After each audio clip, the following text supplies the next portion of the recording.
It's Wednesday and gate 2 is coming closer and closer, and I'm just about to print the game design document.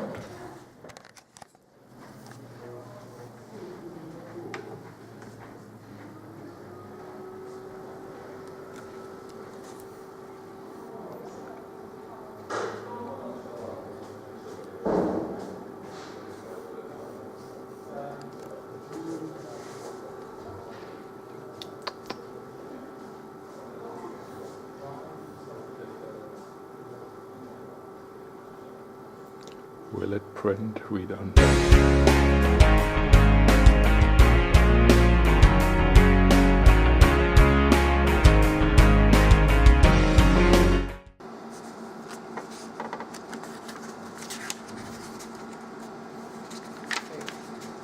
Hey.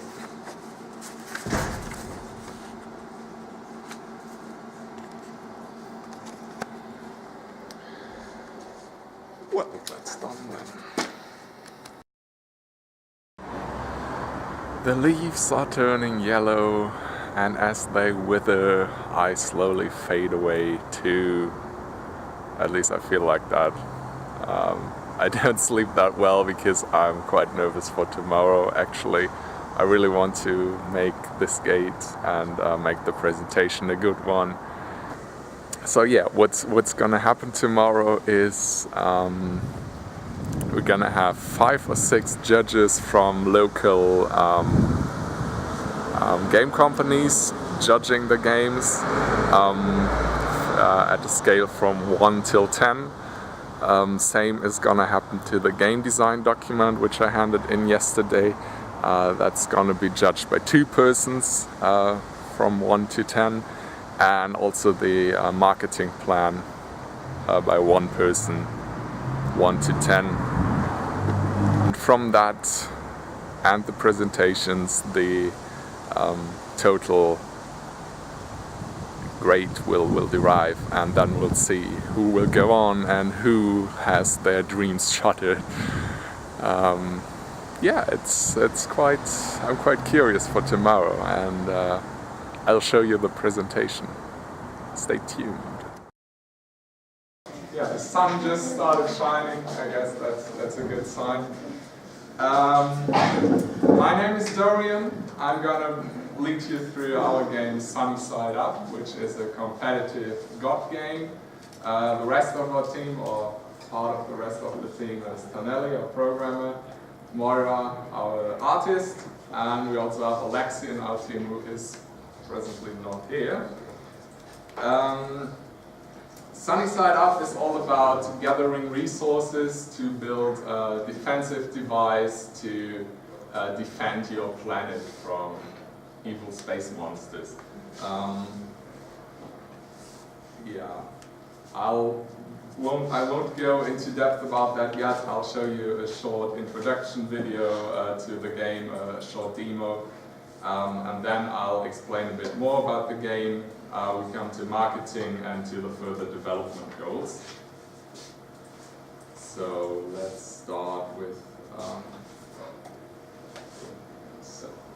hold down a bit.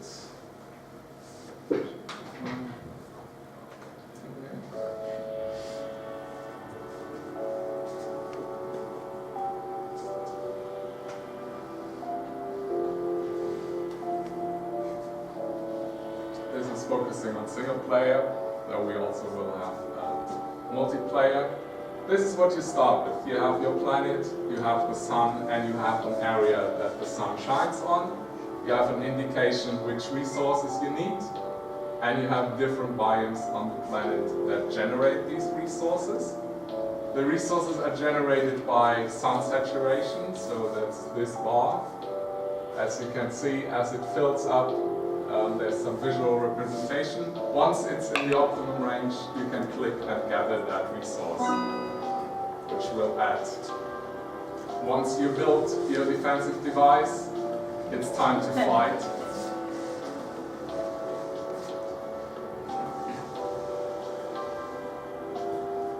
Darkness, evil creatures coming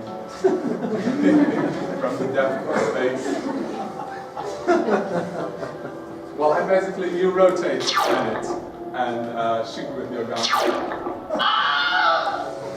Goodbye. Also important, don't let your biomes in the sun for too long, because that will cause bad effects on your biomes after some time. You will see I'm overheating, turn me around, otherwise forest fire or something.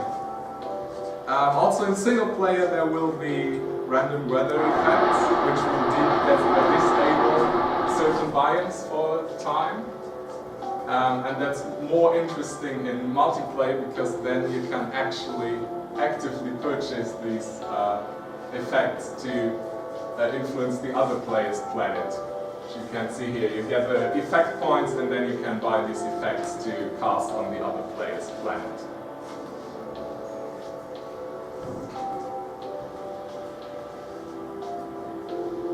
So that's that for the introduction. I hope this already made most of the points clear. As I said, you start with your planet with different biomes. In this example we have the forest, the mountains, a volcano, grassland, ocean, and the city biome, which are all responsible for generating different resources. Easiest example is probably the forest, which will generate wood by growing trees through sunlight. So a key thing here is that it should really be obvious to the player how the sun actually affects the generation of the resources. Yeah, sun grows trees, well, that's probably not that obvious, but sun brings the volcano to spit some lava, and then you have stone from that. Here's the sun, and you have the influence area of the sunlight. So the key mechanic here is clearly to rotate your planet to get resources from each biome, or at least from each biome where you need resources from. You have that sun saturation bar. There will be one for every single biome. To make clear which one is active, the active one will be enlarged and the other ones will be smaller. About the sun saturation, there's to say that the sun saturation level will be saved even if you turn the biome out of the sunlight. The saturation level will stay at the same level for a certain time. After 5 seconds, on the dark side of the planet, it will slowly start degrading again. So that's important to know. As we already saw, you have an indication for what you need for your defensive device. There will be in total, as planned now, 3 different rounds of the game with 3 different defensive devices. So in the first round, of course, you don't need that many resources. So the player really has some time to learn how the game mechanic works. Since we're, as you might have already noticed, actually focusing on kids from 6 onwards and the parents. I'll come to that later. More saturation bars. And the actual fun comes in with 2 player. You have that on a split screen. We go for console as a platform, by the way. Also important to know. So we have that on one screen, and the one player controls his planet with the thumbstick of his controller, and the other one with the other. You have the sun, and you have the user interface. Now the thing here is, control-wise, every one of these effects will be assigned to one unique button. Clouds will be assigned to the Y button, draw to the B button, if I'm not mistaken, and tornado to the A button, while the X button is solely used to gather the resource, as we saw in the video. So yeah, unique assignments. Effect points are generated by exposing the city to sunlight. So here the player has a choice. Do I want to interfere with my opponent's plans by generating more effect points and getting to use these fancy effects on his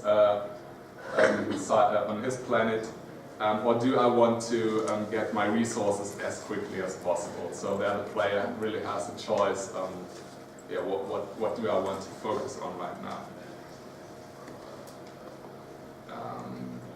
Yeah, exactly. So you cast a tornado on my planet, I cast one on yours. These effects have different impacts on the planets. Clouds logically block the sunlight, so it's harder for the opponent. It takes longer to get sun saturation. Drought will actually increase the speed with which the saturation bar rises. So that sounds like a good thing first, but then again you get faster into that oversaturated area, and then you have your negative effects on the biomes. And tornado is basically just disabling the currently active biome for 10 seconds. So the player has to focus on another biome first and rotate his planet and wait till the tornado wears off. Why do we need this game? That's a reasonable question. Well, first off, it's really easy mechanics. I hope that got clear. I hope I didn't overcomplicate anything. It is a niche genre. There's literally no real competitor I could think of. God games as such didn't have that much publicity in the last years, and especially the competitive part is pretty unique. It should have some kind of educational aspect, so we really want to go for that. We want to teach a bit about how does the sun actually influence the planet. Also, we thought about the city will most likely have solar panels on the roofs, so we promote green energy and everything. Yeah, and overall, it's the casual games for parents to enjoy with their kids together. So we're really aiming to make it fun for kids and parents. Where do we want to go from here? Yeah, what are our development goals from here on? Well, of course, we would have to do playtesting. That's like the really, once we have a prototype that has all the feedback in it, so it's interesting to kids. I mean, it's hard to playtest with kids if you only have a vertical slice with placeholders. They won't get it. They won't like it. So once we have a more elaborated version of the game, we will make playtesting probably in a preschool or school, something like that. Of course, we would have to get agreement of consent from the parents and everything. Then we have to get approval from Sony and Microsoft, because in order to publish on their platforms, you have to hand in the game concept and get approved. After that, we can focus on marketing and networking and polishing and funding. So, to sum it all up again, Sunny Side Up is a unique and quite quirky game idea. It has the educational side. The thing that I want to point out here too is that it's adjustable in its size. We really have a range. We could keep it quite simple, but we could also make it really detailed.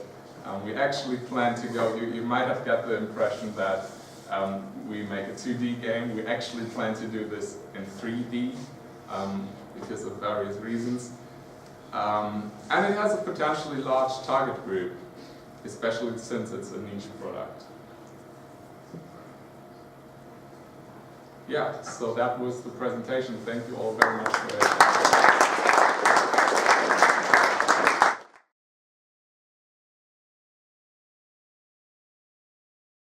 Sunny Side Up, a competitive card game, first of its kind. Okay, that's not many. Clear presentation. Your team was really shining like the sun, but your project needs progression, metagame, more competitive multiplayer, or something around the core. You sell it as competitive, but it wasn't really that. Why would anyone play it again?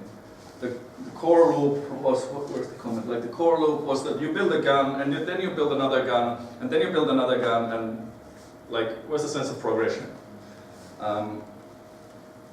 Judges felt that nobody plays this kind of games on a console. Consider going to the tablet. You can still have the premium game for kids, but this is not for 6-year-olds, somebody mentioned, because 6-year-olds play Clash of Clans, and quite complex games already, so it still needs the progression. Or something. The attitude of the presentation was clearly one of the best. Extra points for that. The team really had their sunny side up. There's too little of these kind of like naive games. Like the games that tend to be always violent and stuff. This is a good example of an interesting mechanic combined with a positive kind of gameplay. And, well, and there's aliens. And the single-player game did feel a bit pointless. Although the main mechanic is interesting, you could think about it a little bit more. The strong point is in the multiplayer. Somebody mentioned that it would be cool if the globe was 3D, so you'd have more areas that you could add some complexity. But the project itself is very doable.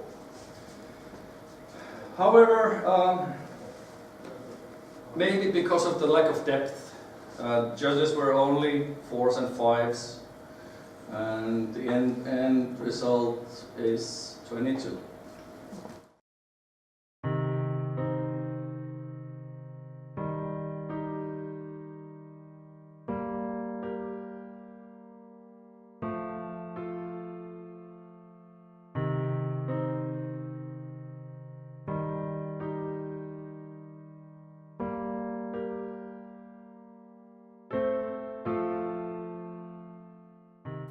That was it with Sunny Side Up.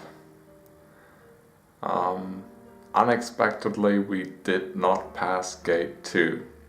And it came really unexpected, since the presentation went outstandingly well, I might say. I'll include it in this video so you can judge for yourself. We got quite high points for the marketing plan and the game design document. And the last thing that was revealed was actually the jury rating. And personally, I would have expected that we did well, but for some reasons the jury did not buy into our idea at all, which didn't get clear during the question round shortly after the presentation at all. It was more like everything seemed to be pretty clear to them, and some of them were quite intrigued by the uniqueness of the idea and the interesting target group. But when it came to the points later on, there was nothing to hear about that. It was basically, the game is lacking depth, so you only get 22 points out of 50, which was kind of a letdown. I wouldn't have expected to get such a low score. I absolutely don't agree with the jury's choice, but I have to accept it. We have to accept it as a group. And yeah, we wrote down our preferences for new groups, and we'll see how it goes on Monday. I'm disappointed, but I'll have to get over it. And probably one day I'll take that concept back out of the drawer and make it a hit and show the world that the sun is still shining. Yes, that was the rather unpleasant part of the week. Well, everything that I have to say about it was already said earlier in the video. Just quickly jump to the next video, which deals with the weekend I had with my dad. We went to some pretty nice places, and that was the more pleasant part of the week, definitely.